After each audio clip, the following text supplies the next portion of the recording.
Jeg vil gerne lige vise, hvordan er det, man håndterer alle de her stamdatainformationer på elever, medarbejdere, forældre osv. Det viser lige her. Det der er i det, det er, at jeg er under modulet, der hedder administration, hvor det er, at vi har alt det her stamdata-håndtering. Jeg vælger at gå under de forskellige kartoteker, der er baseret på de her tidsrammer oppe i toppen, og dem kan I selvfølgelig oprette ubegrænset, fremadrettet, bagudrettet, som I ønsker. Nu står jeg på 23-24, og der har jeg oprettet 3 forskellige kartoteker. Ansatte, elever og ventelisten.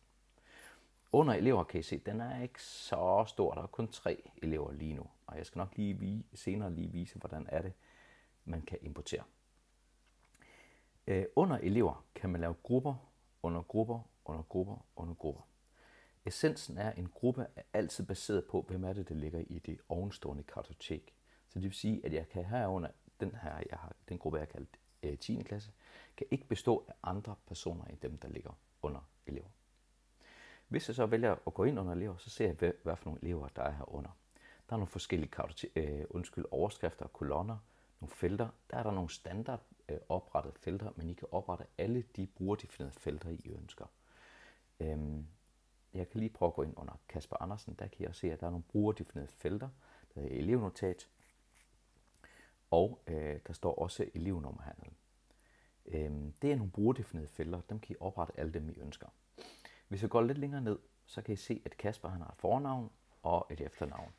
Hele ideen omkring de her forskellige felter, der er under administration, er, at de gemmes individuelt løbende hele tiden. Så der er ikke en automatisk gem-knap, eller en gem-knap, man skal sørge for at trykke på. Nu ved jeg at måske, at Kasper han har kontaktet mig sammen. Han har faktisk et mellemnavn, der hedder Axel. Så jeg skriver Axel i det her tilfælde, og i det jeg skifter felt, så er det hans mellemnavn automatisk opdateret. Så det vil sige, at Kasper Axel Andersen, og det slår igennem alle steder. Det kan jeg også se uden at kartoteket herude. Yderligere kan jeg under adressen, nu kan jeg lige tage et tilfældigt, der går den automatisk i gang med at slå op i hele det her web adresse API. Det vil sige, at den validerer ud fra alle de adresser, der findes i Danmark. Er det noget, der findes? Og det betyder, at processen med at skrive adresserne forkert ind minimeres markant.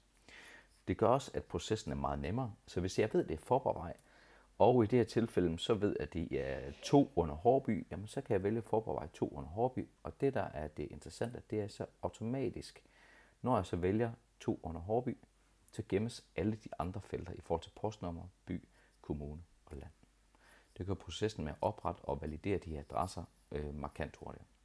Fordelen er, at det sker også under medarbejdere. Det gør også, når vi importerer brugere fra et Excel-ark, så validerer den også alle de her adresser.